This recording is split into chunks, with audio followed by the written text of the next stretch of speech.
So, please get yourselves reasonably comfortable. Wow, so many people in the chairs and on the floor. There's still a few more chairs here. We've got one of the most comfortable of chairs over there. So anyway, thank you for coming to the meditation. Now is the opportunity for me to give a talk about something. And there's a couple of chairs in the front over here. Those who want chairs, over here. If you want to sit on the floor, there's plenty of room over here. If you want to really get the best seats, there's a few seats over here, but it would mean you're going to have to shave your hair off by this talk. I don't know why not more people don't shave their hair. Even if you don't become a monk, it's a beautiful hairstyle. You don't have to worry about your hair's out of place or brushing it. You just go under the shower and wash it at the same time as you're washing your body. It's so simple. But anyway, for the talk this evening, I'm going to talk, maybe, I'm not sure, I never know what's going to happen, but I did promise someone who came to a monastery, they were talking, say, can you please give some information about a very current topic, which is like domestic violence.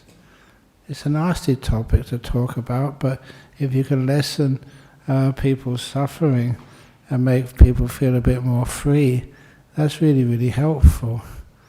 And I know that sometimes that people of all genders, of all ages, sometimes resort to violence out of desperation, out of lots of negativity, out of not knowing what else to do in their life.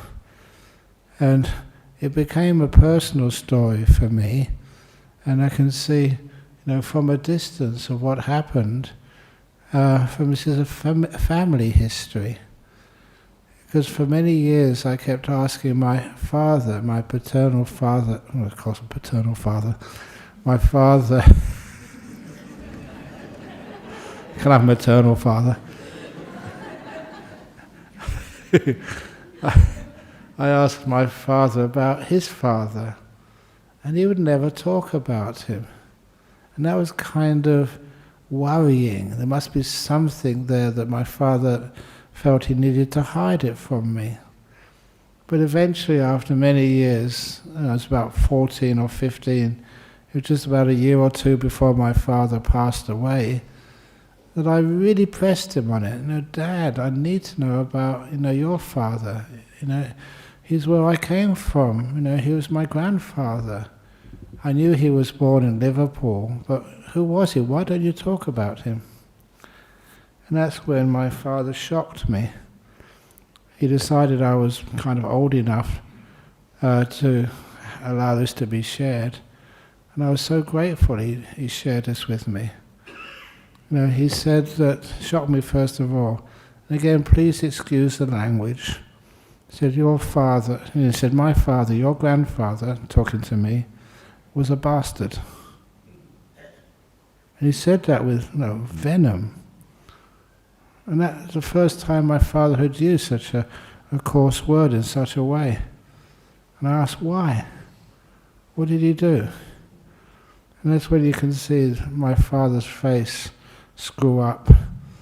Still had the trauma left in him.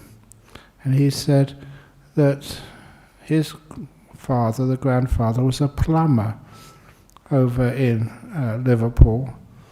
Very bad, poor times. Depression years, and when he did have any money, he would spend it down the pub, get drunk, and come home and take off his leather belt. And he'd whip any kid who happened to be in his way. And my father told me, you can imagine how much that hurt, but it never hurt as much as when he had to witness his own father started beating his wife, my father's mum.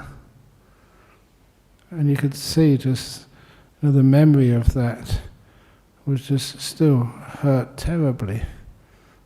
The one person he loved the most, this mother, he could not protect her at all.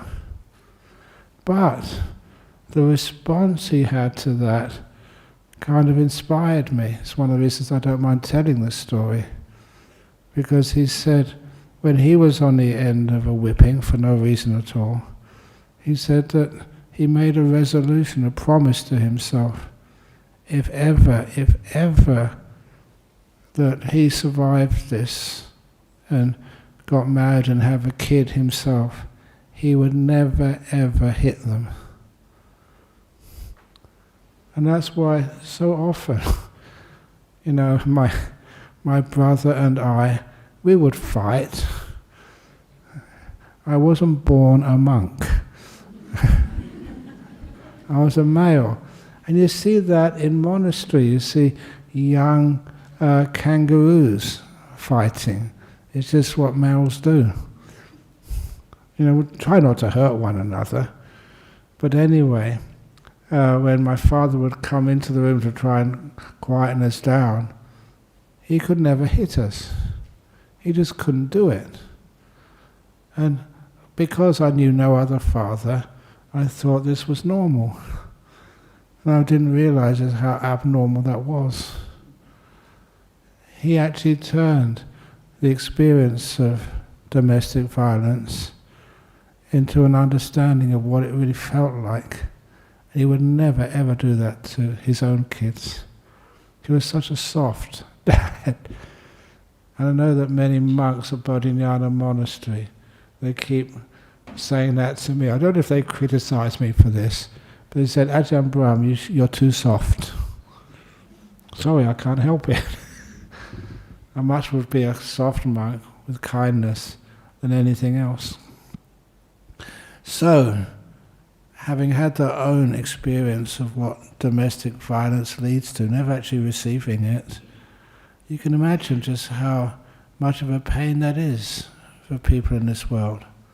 And the lady who asked me to please, can you bring that up in this talk, also mentioned that, especially for people who are Buddhists, sometimes we have this silly idea, and I don't know why you even allow this idea to continue inside of you, that you have to receive the beatings or the violence because it's your karma.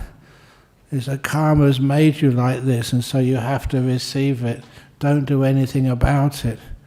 And to me, I thought, oh my goodness, if I slipped over when I got up to go back to Serpentine, and if I broke my leg, would I just lay down here and say, oh, this must be my karma. I can't interfere. Do not call an ambulance. Let me suffer here. It's my karma. Of course, you wouldn't take me to the hospital, you'd take me to the funny farm, because I'm mad, crazy. Of course, that's part of the karma. It's not sort of fate. You're not destined to suffer. If there's a way out, of course you'll find the way out.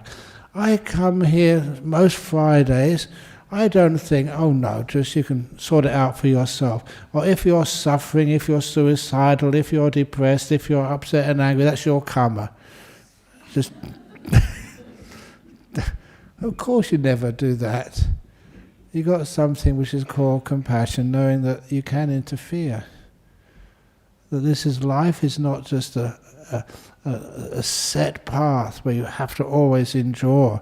If it's at all possible, if you can help anybody in even a short way, a small way, of course you will. And you will do that for me, and you will do that for one another. And I think it's a marvelous thing to see that message getting across to everybody. It doesn't matter who you are or what you are or how you're doing it. If you can help, of course you help. Just like this story I've been telling a lot of people recently. I don't ever want to make Friday night talks too serious. There was this rich man in a Rolls Royce, and he was just driving down the road, and he saw this really, really, really poor man on the side of the road eating grass. It's disgusting. I can't just allow this to happen. So he stopped his Rolls Royce and he got out and said, "What are you doing, sir?" He said, "Well, it's really hard, financial times." And this is all I've got to eat. It's not even good grass. And the rich man said, "Sir, please, come in my Rolls Royce. Come and sit in the back. I will take you for a really good meal." And he said, "Well, it's not just me. I've got a wife and 3 kids." He said, "Bring them in as well." And so they all sat in the back of the Rolls Royce. And as they were sitting there, they thought, all this idea which people have that rich people are just cruel and nasty and selfish, they don't care for anybody else, how wrong that is. And so this rich man drove them in the Rolls Royce to this huge mansion. And the gates opened and they drove inside. And there was such impeccable gardens and trees and lawns and even little waterfalls and lots of lawns. And then he stopped in the middle of one of the lawns.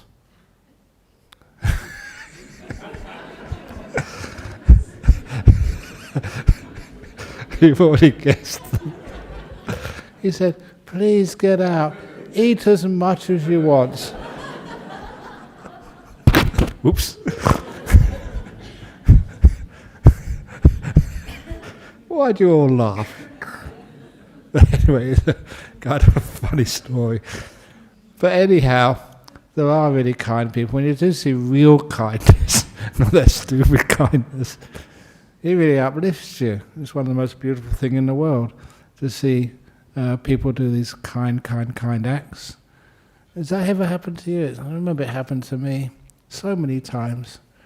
I remember just being on a cheap boat, going over from Norway over back to UK. I was just hitchhiking, living on the cheap, and this couple came up to me and they said, "You remind us of our son who was also hitchhiking during the summer vacation over in Europe." So I said, "Please let us give you this wonderful lunch." And they paid for this incredible lunch for me, and it was like a big buffet. And it was actually the first and only time they gave me caviar. I had to try it because, it's like a big buffet, you can get it for free. Never again. But it was the kindness of the person. They wanted me to eat simply because they were remembering their own son, who was hoping that someone would look after them. Those acts of kindness are the beautiful part of life. But anyhow, with sort of domestic violence, if that ever happens to you, it's not as if the person who's perpetrating that domestic violence is a bad person. It is just that it's a kind of mental sickness inside of them. Anger, not knowing how else to behave. And it's a type of behavior which is never going to fulfill anything beautiful or good in this world. That's one of the reasons why, if it does happen, number one, it's not your fault. It's not as if that you can blame yourself. I don't know how many people, when they look at what's happening, if they look at it by themselves, you can find all sorts of excuses to blame oneself. So this is my karma. I'm just paying something off, either from this lifetime or last lifetime. No. Violence never has any place in this world. And that's also just one of the reasons why I really, when I first got into Buddhism, just as a teenager, and I chose to follow this path. I wasn't compelled by my parents or by my culture. You could look at it and I thought, this is really the type of life I would like to live, and just to encourage to others, if you did make a mistake, you're always forgiven. And that's what I kind of really thought was amazing. How much can you forgive? A huge amount. Even, I'm just looking, look, I hope you're not here, because I was looking at one family, I can't see them here, and I never want to actually to share personal details, But again, this family just were almost totally wrecked, because of not being faithful to your wife, and because of almost committing suicide because of that, coming really close. And then afterwards, the whole family together, forgive, please. And the benefits of forgiveness, if you carry that pain, it's already done, it shouldn't have been done, for sure. But can't you actually forgive?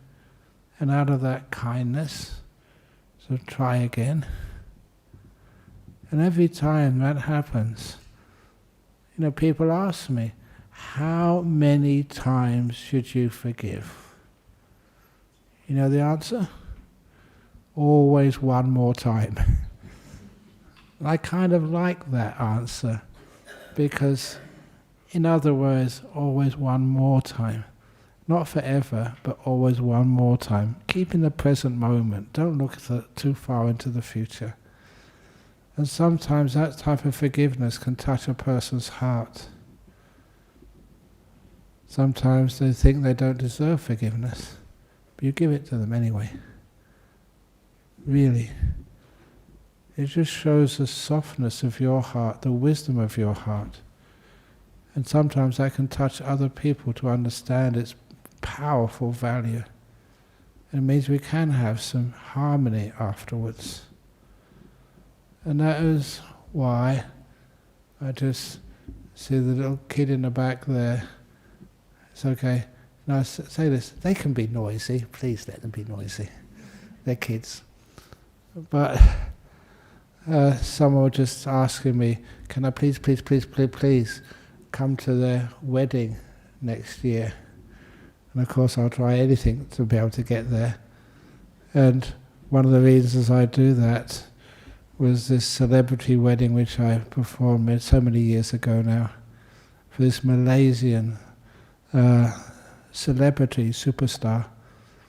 And after doing the wedding, it was only fortunate that I happened to be in the same city. I was in Malacca at the same time that she was getting married. And so, please, can you please come and do my wedding blessing? Sure. Anything to be of service. And one of the things I said there, which meant so much to her and her partner, and it worked for them. And she said that I told them on the anniversary of their wedding, on the anniversary, just spend a couple of, one evening, just together, just the two of you, no one else. Just let's see if kids can go to a grandmother or something. Just the two of you, sit together, exchange a small gift, and then the wife or the husband, doesn't matter who starts, one says to the other, no, you're my partner in life. If there's anything which I've done, anything at all, by body, by speech, by mind, even thoughts which you may not have known, which has hurt you, which has caused you problems and trouble, anything, or things which I should have done, which I forgot to do. Sincerely, I ask your forgiveness. I am actually sorry. Please forgive me. And it's one of those rules which I remember reading in Buddhism. If somebody actually asks you sincerely for forgiveness, you must always give it. Always. It's like the humility and the respect for a person's honesty, confessing and knowing they really want to make their lives a better life and make this relationship a stronger relationship for themselves and the family, the children, everybody else. And then you always forgive, and then the other person has to say the same. Anything which I have done by body, speech or mind, intentional or unintentional, which has hurt, or things I didn't do I should have done, please, I ask forgiveness too. And they told me, they actually wrote this in an article in one of the magazines, because they were celebrities, saying that we've done this every year. It was the best piece of advice they got from me. It kept them together. It's not just like love and thinking, oh, we love each other, it's going to happen. These are something really positive, which makes it work. It's not domestic abuse, it's the total opposite. Just accepting you have faults, you're not perfect. I don't know if I said this simile last week. I often repeat the similes because you didn't hear them properly. Did you? Hopefully you did. But anyhow, this other simile, I remember as a young monk, when some of my friends, also monks, disrobed. And I thought, why do they disrobe? And then I thought to myself, Ajahn Brahm, why don't you disrobe as well? Then I thought, well, okay, if I disrobe, what sort of girl could I marry? I started thinking like this.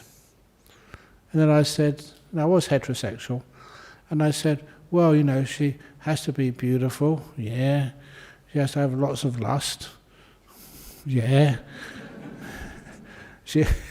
This is, okay, a monk, fancy. Wait till the end before you walk out. And then she has to always be like kind of obedient, always compliant, or never get angry at me, never get upset at me, like the same sorts of things I like to do.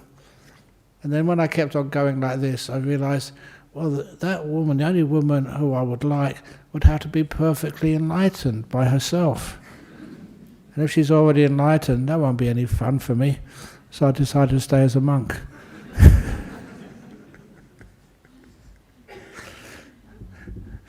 It's amazing just what frustrates people. What frustrates people is the truth.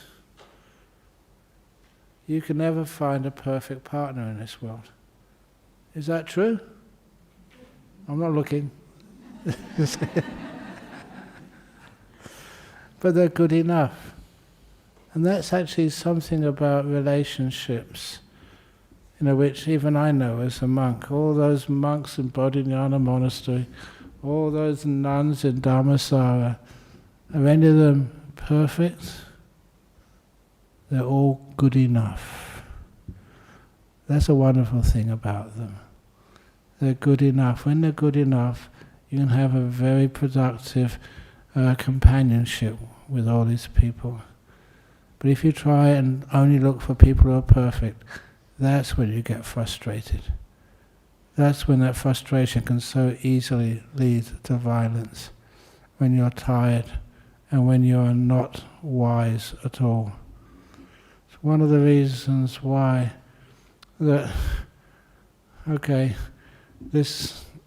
because I've been saying this teaching quite a lot in the last couple of days, and the reason was the old two bad bricks in the wall story.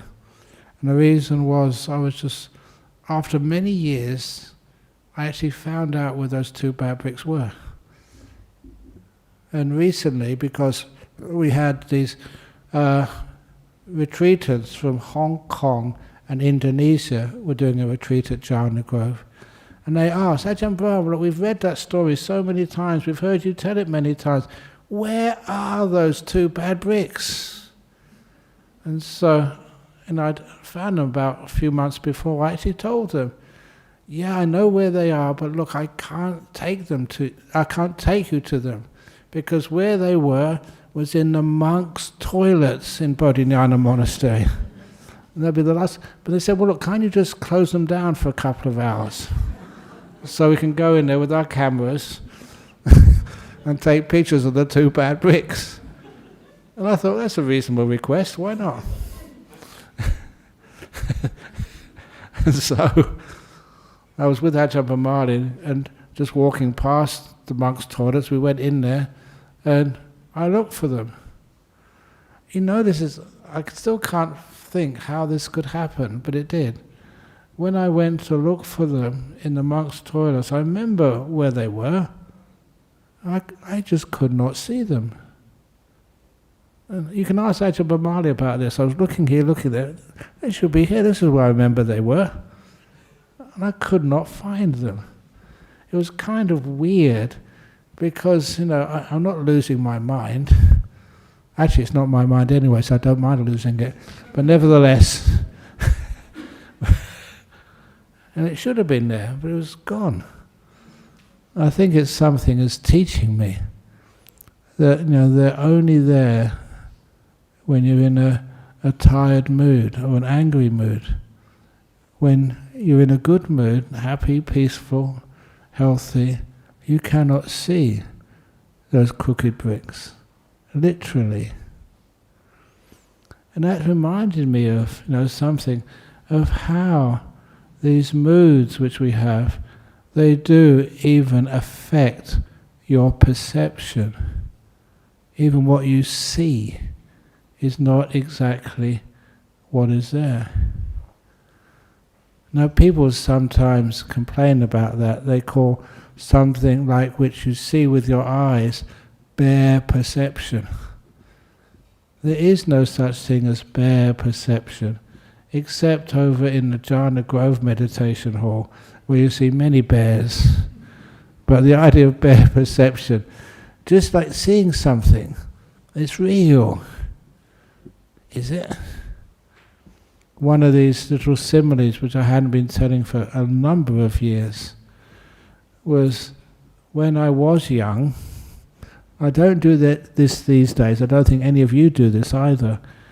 I walked up Kingsbury Drive from Southwest Highway to the gates of Bodhinyana Monastery.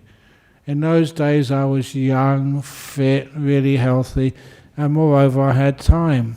So I asked the driver of my car, drop me off at the bottom of Kingsbury Drive on Southwest Highway. I will walk up this morning. It's only 2.2 kilometers, that's not long. And so I just ambled up, fit, healthy, but it took me much more time than I ever expected.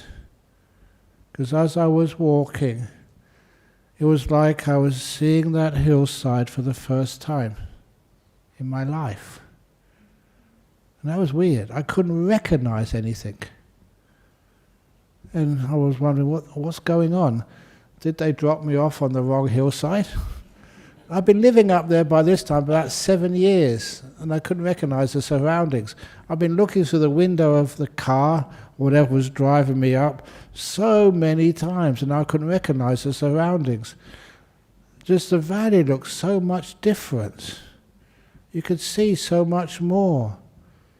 And then I decided, I was so shocked, I decided just to stop and stare. No one else was there, so I had all the free time I needed. And when I stopped and stared, the hillside looked even more different and more beautiful. It's kind of weird.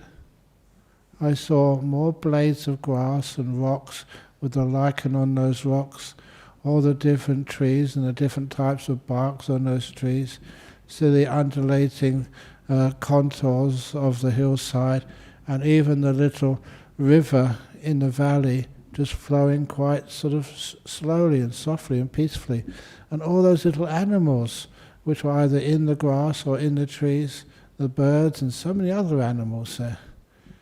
It was exquisite, and nothing like what I saw through the window of a speeding car. And then, of course, being sort of brought up in science, you wanted to find out what is going on. And so then I just understood, when you use your sight, rays of light come into the back of your eye, onto the retina, and there's a chemical reaction happens there. But if you're looking through the window of a speeding car, more light comes in, dislodges the first image, which hasn't fully formed yet. And then another image comes up, another image. None of those images fully completed yet. The chemical reaction doesn't have the time to finish its whatever it's doing. And the brain doesn't have enough time to interpret, that image on the back of the retina. So what you see is like watercolors, washed out, not fully formed. And the detail is not there. It's just basic science. But when you walk instead of stand and still, when you just walk, it goes much more slowly. Images have more colour in them, more detail, more features, but nothing beats just standing still. When you're totally still and you're just looking, the image is fully formed. You know, the greens, the yellows, the browns are much, much richer than when you look through the window of a speeding car. And just all the different shapes and stuff, you can see them much more easily. I didn't realize just how people miss so much in this world because they go too fast. What you're seeing is real, but it's just washed out. And the details get blurred because you don't know how to go still.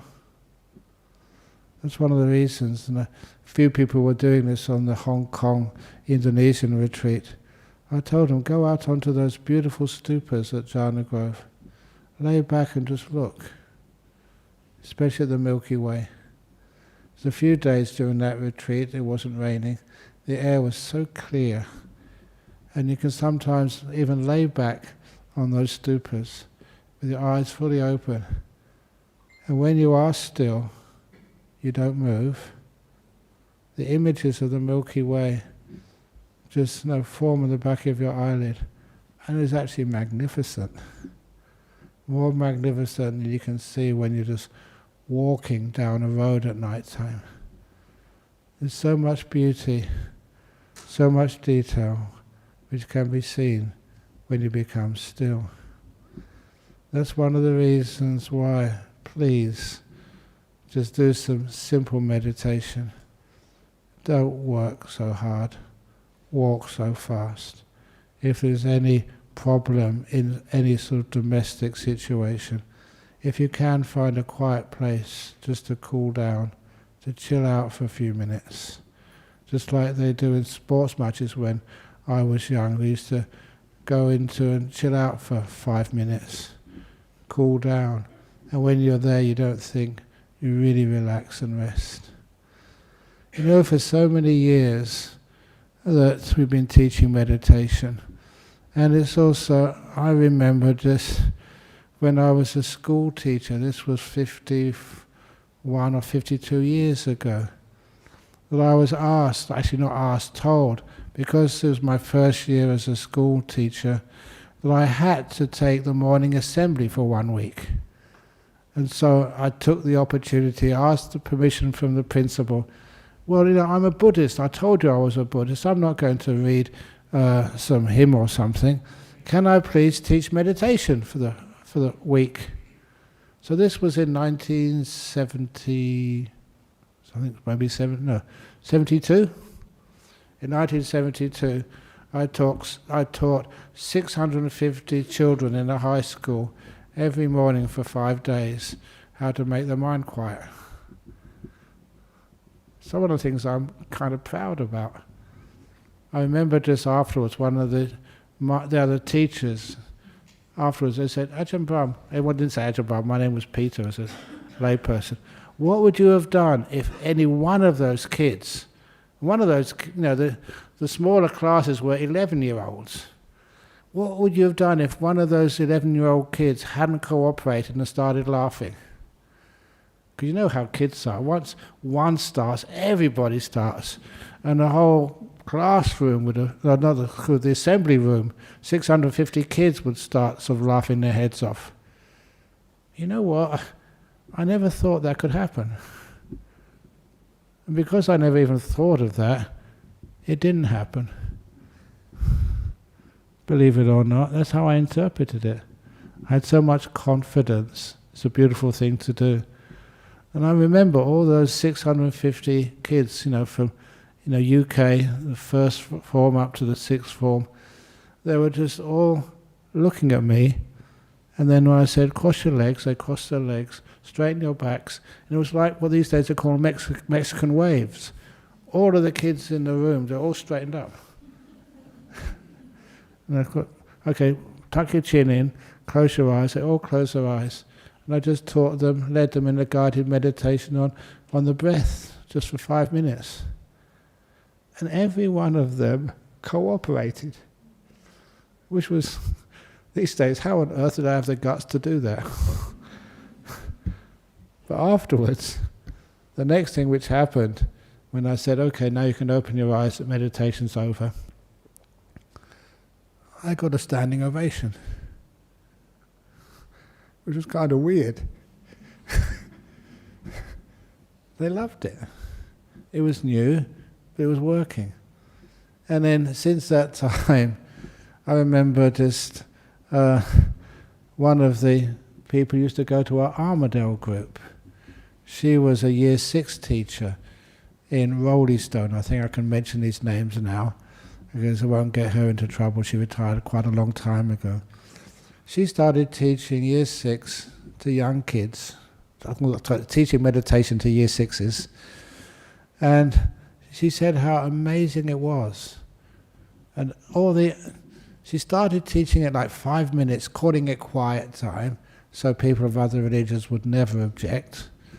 And eventually when people found out what she was up to, and they started complaining to the principal, who invited me over for a cup of tea and have a chat, it was working so well. The academic achievements were easily being seen to be improving. And also what was happening, the violence in the schoolroom diminished enormously. Because what they would do, they told me this when I went to go and visit them, if there was any sort of ill feeling between two of those kids, no matter who they were, girls, boys or whatever, if there's any ill feeling, one of the kids would immediately put up their hand, "Miss, can we have quiet time now, please?" And that's what they would do. And every kid in the class loved, not having an argument. Nobody likes arguments. And just, not just the quiet time, but they all calmed down, and the social cohesion in that classroom was huge. And the teacher kept on telling me, any kid sometimes had evangelical parents and say, we're not going to have our kid being taught Buddhist meditation. And he said, well, come and have a look. And of course they all gave their consent, and that would happen for years. This is a wonderful thing you can introduce from a very early age, so that tendency towards what causes domestic violence can be lessened. I often thought, what a wonderful thing that would be, basically in all homes. If you could have a place, just a place, where you can sit and be quiet, especially kids can sit. There was a couple here, it was quite a few years ago. I've been around a long time now, so I often say quite a few years. But the memory of these events, I don't forget them. That they had two little kids. First of all, I told them they were regulars here. If you're going to be living together and you want to meditate in your house, get a room, someplace where you can meditate. So they chose the room under their stairs. That was a little cupboard. This is nothing to do with Harry Potter. This was years before Harry Potter became famous. So that was their meditation room under the stairs. But they told their two children, about a 5 or 3-year-old, elder was a boy, this is our meditation room, so please, you're not allowed to go in there to play. It's only for mummy and daddy to meditate. So that was their little quiet room. But then one day they came and told me they saw their two kids having a fight outside. Boy and girl, but kids do fight, jealousy, all sorts of reasons. But then what the boy did, he hit his sister. It was the first time he'd hit her. And imagine what she did. She burst out crying. This was her brother, and he'd hit her and hurt her. She ran to that room. She didn't even think about whether she was allowed inside or not in that room under the stairs. She went in there and sat on one of the cushions and cried until she was peaceful. It was her resort, her place of safety, a place of peace, a place where she could let go of those feelings of being hurt by someone she loved and get past them. A lot of domestic violence, unfortunately, it gets too big and bad. But if that can actually, if you feel like you're really upset at this person you live with, if you can just go to a place like that, a nice meditation room in your house somewhere, and sit there, and don't react until you calm down enough, and you realize it's best just to let go and forgive, and be kind. And your children see that, and they want to go to such places. There's always things you can do, instead of always just thinking, I just got to take this more abuse, more violence. Isn't there a better way of living in this world? And even when I was talking about this sort of stuff, again, please, please, please, don't just turn off because it's a story you've heard thousands of times. The quack quack story. You know that one, but it's much more powerful than people give credit for. They have an argument. Quack quack, that's a duck. No, that's a chicken. No, that's a cow. No, that's an elephant. Quack quack. What does it matter who's right? Too often in our world we think that our job in life, our main purpose is being correct, being right. And if somebody gets it wrong, someone has to correct them. Why? It's all right. It's not a problem. It's quite fine being wrong. It's actually quite nice to be wrong. It's actually a humble thing to be wrong. If you're wrong about something, it actually opens you to see more deeply into things. Why do we always have to be right? That's one of the reasons why one of my favorite stories is of these two monks arguing. And these two monks were arguing, is belief in rebirth essential in Buddhism? Do you have to believe in rebirth? And one said, how can we really know for sure? We haven't died yet. Another one said, no, it's in all the sutras. You have to believe in rebirth if you call yourself a Buddhist. So they had an argument. And no amount of arguing could settle the question. So what did they go to see? They went to see the head monk. And so the first one went to see the head monk first of all. Look, no one can be sure about reincarnation or rebirth because we haven't died yet. And the head monk said, yeah, that's a good point. And so that first monk thought, yeah, I've got my answer. So he went outside and he told his adversary monk, look, the head monk agreed with me. We haven't died yet, so who can know whether it's right or wrong? And the other kind of said that. So the second monk went to see the head monk and said, but look, the Buddha talked about that all the time, and you can remember your past lives in deep meditation. It has to be part of Buddhism. And so the head monk said, yeah, that's right. And so that second monk went out and said, the head monk said, I'm right, obviously, because I am right. And the first monk said, no, the head monk said I was right. So the only way we can settle this is if we both go and see the head monk together.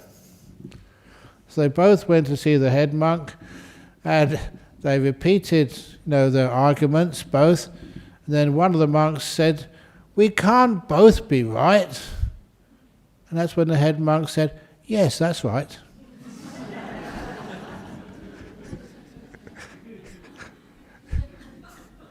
And I like that because that's deep. That really is profound. And that's life. So, what's wrong with two people having different ways of looking at things? You can't both be right. The head monk is always right. Yes, that's right. And it's because of being right, who's wrong. We have way too many arguments in this world. Imagine what it would be like if Mr. Trump and Mr. Biden, when they had arguments, Mr. Biden said this, and Mr. Trump said, "Oh yeah, that's right." And Mr. Trump said something else, and Mr. Biden said, "Oh yeah, you're right there." Is it important being right, or is it important being in harmony? For you. Make your choice. Being in harmony is emotional truth. Facts, they may look right today, but somebody, as I mentioned, this really smart aleck sent me an article from the internet about this duck who'd been orphaned. No, sorry, it's a chicken who's been orphaned. This little chicken had been orphaned, and he had no choice. He was adopted by a family of ducks, and he grew up with ducks. So when the chicken flew, the chicken would always go, quack, quack, quack. There's at least one chicken in the world who goes quack, quack, quack, quack. So in other words, who's right and who's wrong? And who's peaceful? Which would you rather have in this world? Peace or always being right? I made my choice. Just learning how to be peaceful and be kind. Giving that more priority. But that's what you can do. That's actually how karma can actually change things in this world. So when it comes to like domestic violence, if you always need to be right and correct and the boss, that's one of the underlying causes. But above that, if there is a problem, please, it's okay to go and see the police, see counsellors. Don't just keep taking it as you think, oh, it's my karma to be beaten up. I never feel like that at all. So please, don't misunderstand this Buddhist idea of karma. Your Buddhist idea of karma is a Hindu idea of karma, or any idea of karma. Just as an aside, recently, Dennis is not here today, but he was asking me about this gentleman called Edgar Casey. One of the reasons I mention him, he was in Virginia Beach between the First and Second World War. He could actually go into these trances and get these weird medical cures for people. He'd say, no, go to the drugstore, get this medicine, that will cure them. The thing was, it did. So it was really strange. And I know this, I mentioned this for Dennis Shepherd earlier, that once he went into a trance, somebody was really sick with some incurable disease, and he said, oh no, we can help that. This is the medicine you should give to her. And so he went into this trance, this is the medicine, so they went straight to the drugstore. That's what they used to call chemists in those days, drugstores in the US. And they said, we haven't heard of it, it doesn't exist. So they put him in a trance again, and the second time he said, oh no, it's not in the local drugstore, you'll find it in St. Louis. The town of St. Louis, Missouri, isn't it? St. Louis? But anyway, somewhere, another city in the United States. So they did a telegram. That's how they used to contact distant places. They can't ring up, there was no mobile phones in those days. So they telegraphed this store and said, you'll find this, and please can you get this drug for us, this medicine. It's in your store apparently. And the drugstore telegraphed back, never heard of it. So people were beginning to doubt this Edgar Casey, but he went into trance again and said, you'll find it in the back room, second shelf on the right, to the back. They telegraphed that information to them, and the telegraph came back, found it! So it was pretty impressive. But what really impressed me about him, he was like a Baptist, a very solid Christian. but on one of these trances they put him into, they asked him, what is the most important rule in the universe? And he replied, the law of karma. It was about 1936 or something. And he was a very solid Christian. And that's how he responded. That was, for me, that's wow. This is kind of something. But that law of karma is important, but many people don't ever think of it as fatalistic. This has happened to you, so you must endure. Even like punishments. Somebody was arguing with me about this recently, but I stood my ground, and I'll always stand my ground. This was one of my friends. He was a monk over in Indonesia, next to Borobudur in Vihara Mendut. It's Venerable Sri Panyawaro, very lovely monk. And he gave me like the VIM guided tour of Borobudur. You know what VIM means? That's thank you, very important monk tour. So he was so informative. And when he was showing me around Borobudur, the lowest level there is supposed to be of these hell realms. But anyhow, he pointed out this one carving on the base of that part of Borobudur, Chaitya, and there was this guy with this razor wheel cutting into his head. And the story was that this guy had hurt his mother, and he said that was his punishment, to have his head cut with this razor wheel for about 300 years. And then this other guy came, and the first guy said, I was told you're going to come in 300 years, and the wheel is going to leave my head, thank goodness, and go into your head. And that's what the wheel did. Because this second guy had also done the same kind of offence,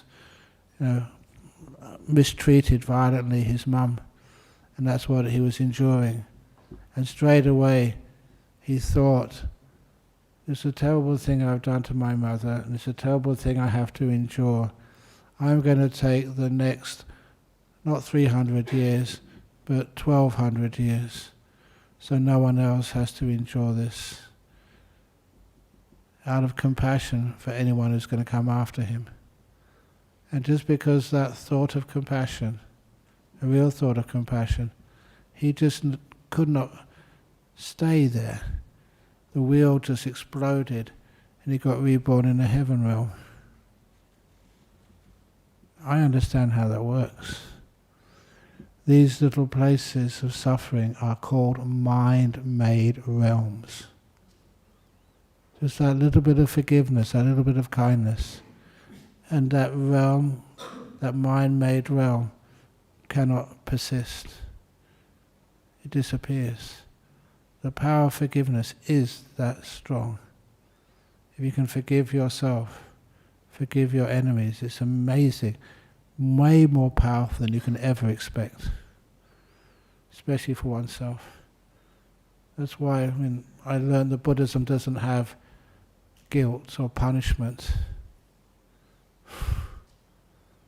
How many of you have never done anything blameless? Ajahn Brahm, what terrible things have I done in my past? Especially to my mother. I already told you quite a few times that birthday gift I gave to my mum. Remember that? I was about 6 or 7 years of age, a sweet little kid, but a bit too playful. I brought my mother, with some pocket money I'd saved up, a live eel. Put it in a box, wrapped it up so beautifully, and then gave it to my mum. Happy birthday, Mummy. Love from your son. Oh, she was so touched by it until she opened it up. Ah! An eel inside of it. It was pretty naughty. But anyway, I was smart enough to hide. I had my exit strategy, I call it. I hid for a couple of hours till the heat went down.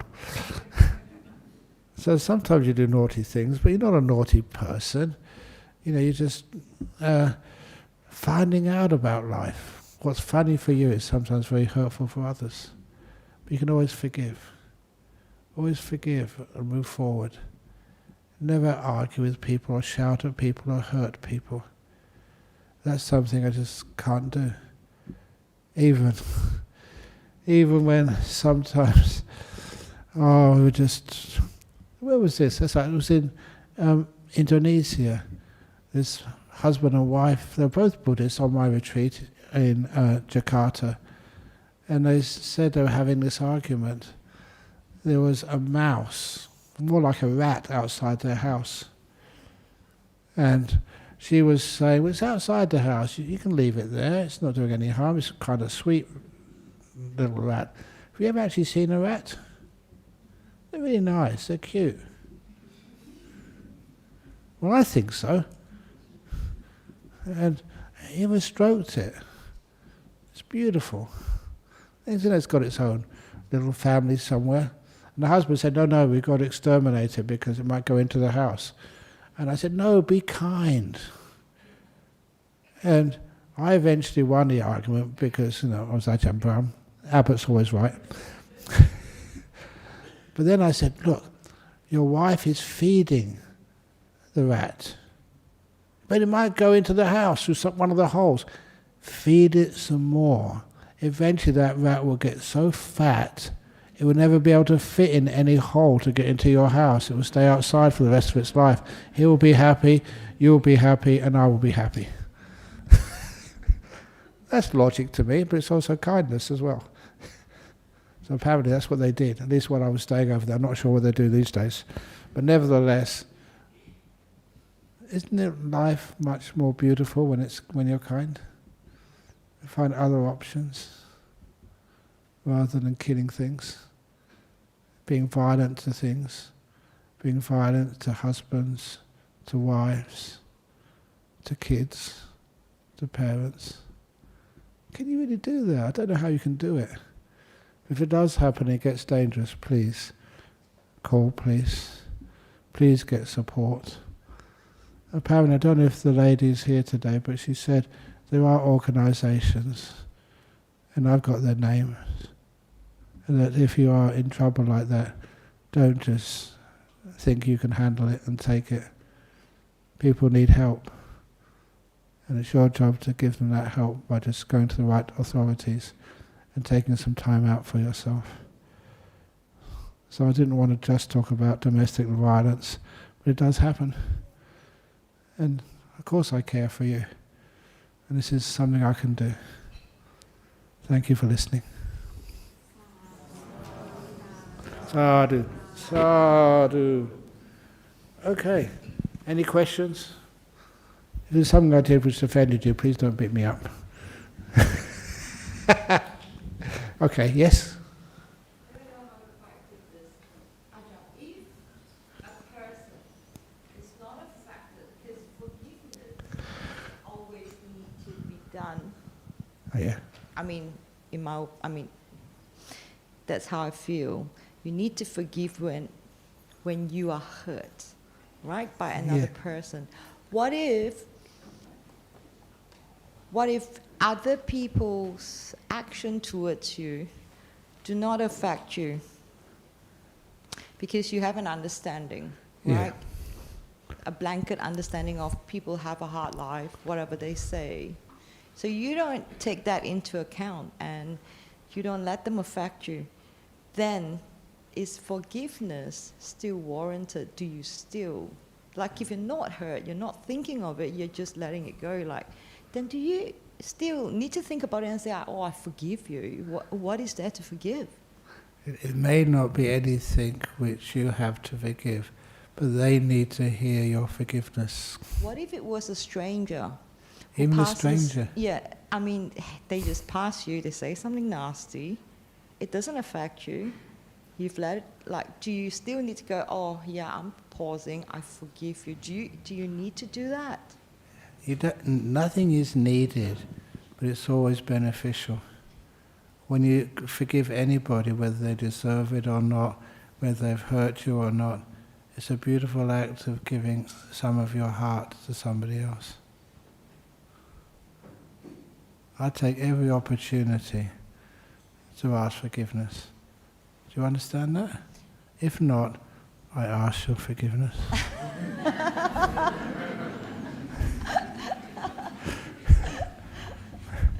I'm an asking forgiveness junkie. Sometimes it doesn't even occur to you like it's supposed to hurt. And then, until you review, on hindsight, what did that person say? Oh, but then, if you're not hurt, is there anything to forgive? Yeah. It's already forgiven because you have an understanding. That's why you didn't allow but even that so, to hurt you in the first place. It's so beautiful when somebody asks forgiveness, or they give forgiveness to you, even if you never asked for it. A beautiful thing. How many times have I said that to you and to your good husband there? I forgive you for the 3 time zones. For anything you've ever done by body, by speech or mind in the past, anything you will ever do in the future, anything you've ever done or doing right now. You've got a blank check. But I'll still keep repeating that. Forgive people for the 3 time zones, each one of you. The door of my heart will always be open for you, no matter what. Any way of expressing that, you will.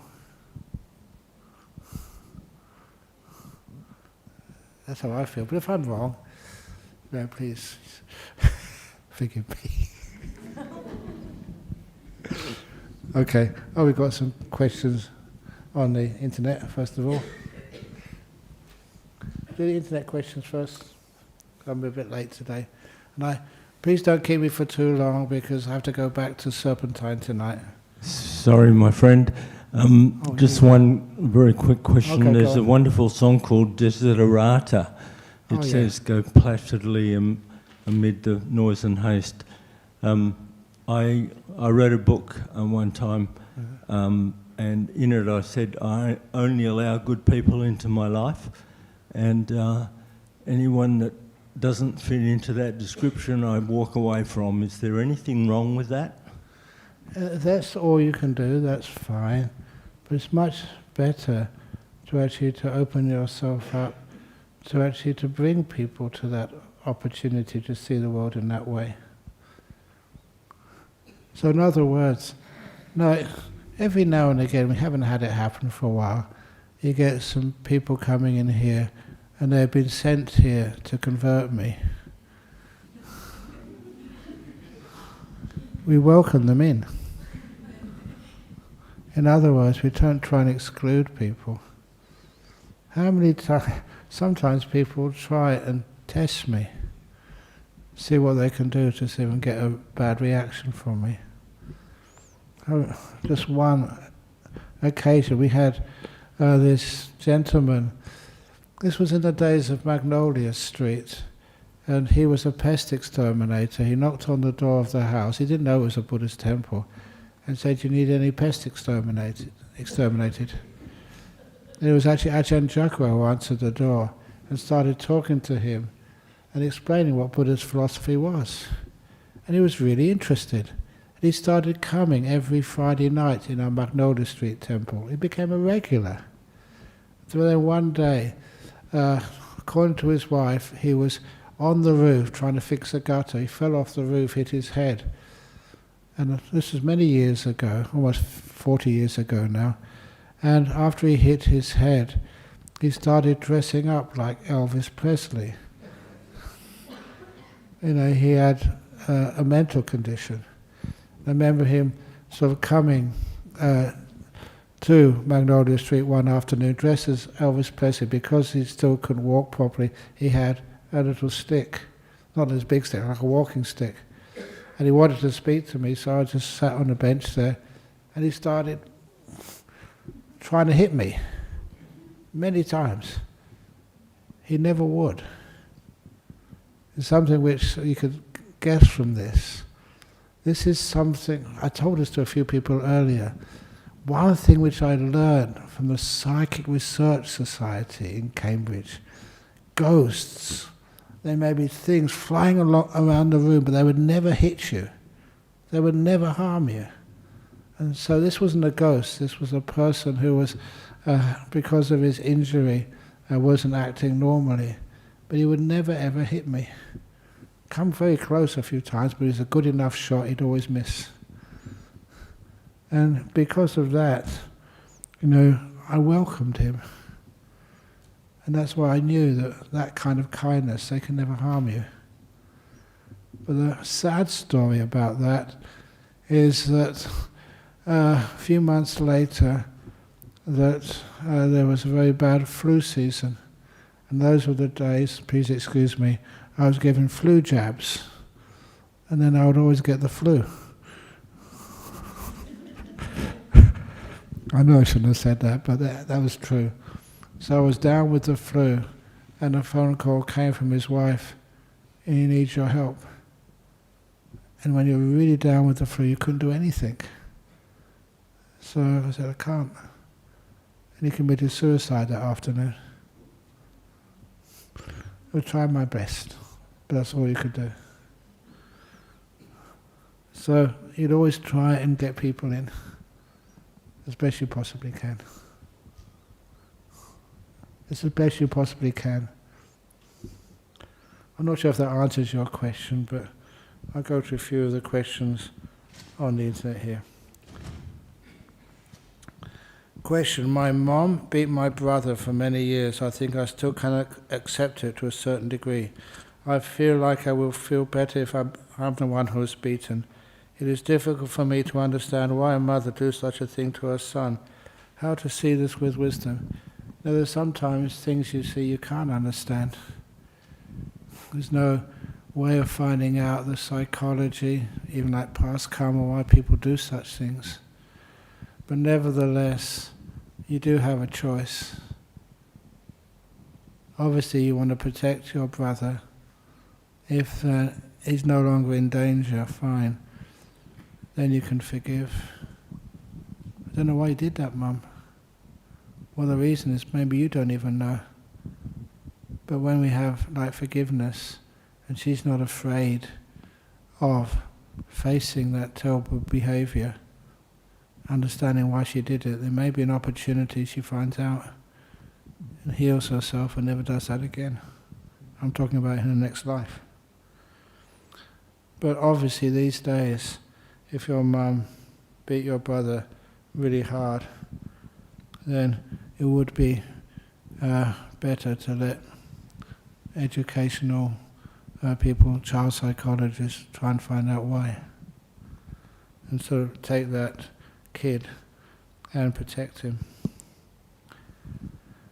This is from Florida. Dear Ajahn, thank you for your teachings. How can I help a family who has a drinking addiction without losing my self-love and respect for them, or myself when I get frustrated with this person? Sometimes why do they have a drinking problem? Once I told one of the men who I knew who had a drinking problem, I said, get someone to, say, video you when you're drunk, and then have a look at it and feel ashamed. But then he told me off, and quite correctly. He said, one of the reasons why I was drinking, I never felt I was deserved to be any other way. And I got that straight away. Sometimes a person needs kindness, love, understanding, encouragement, not shame.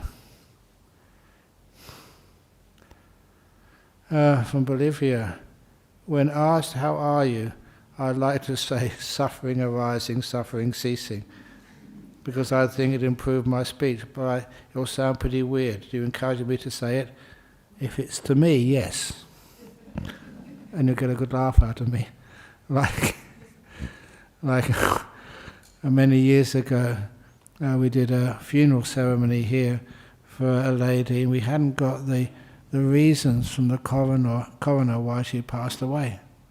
They had all of the evidence or whatever, or the data, but they hadn't really found out why she had passed. So when people ask me, why did she die? The answer was, because she was born.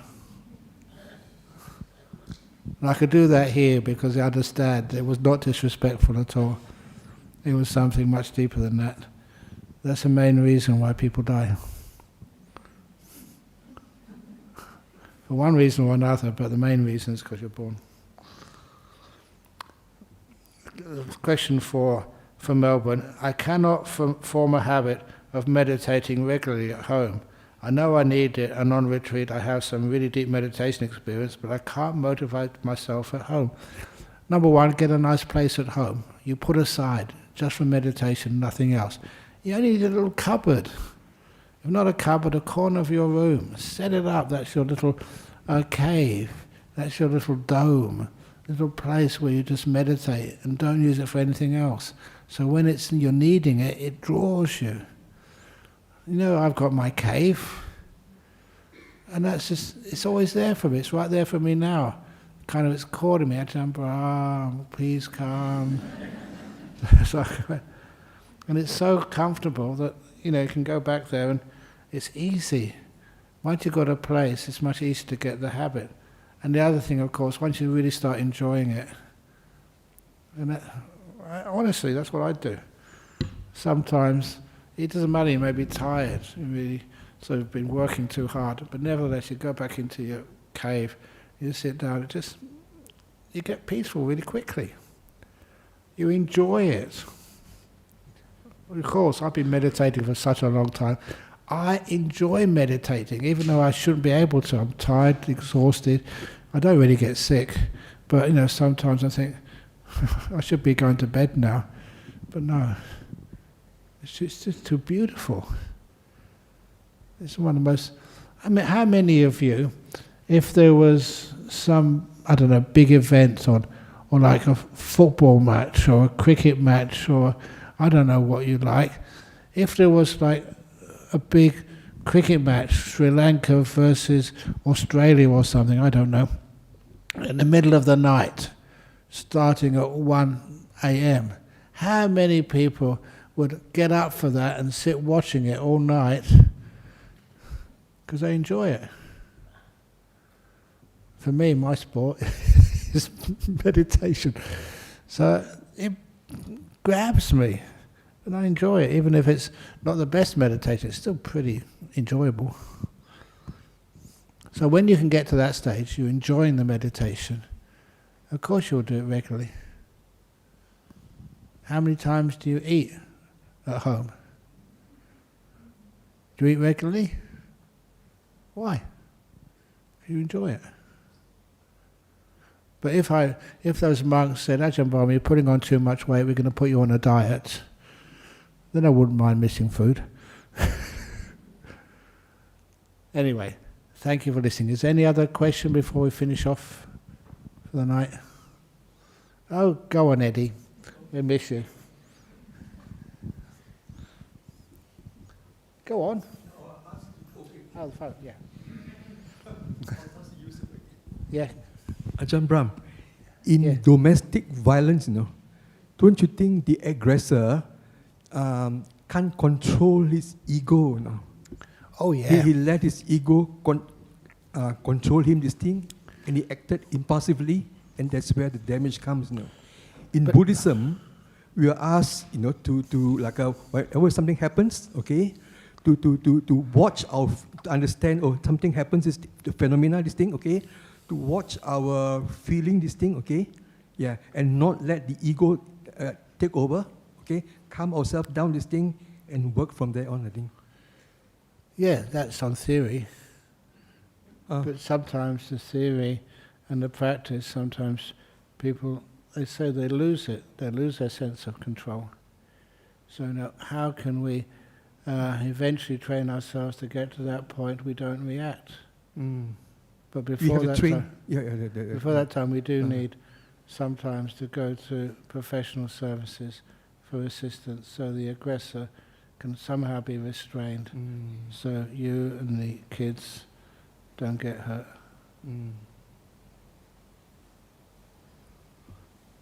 Okay. Thank you.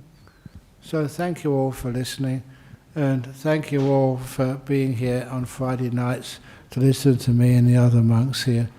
I hope that there were useful talks over the year, and if there's anything which I made a mistake on, I ask your forgiveness. I mean that. I try my best.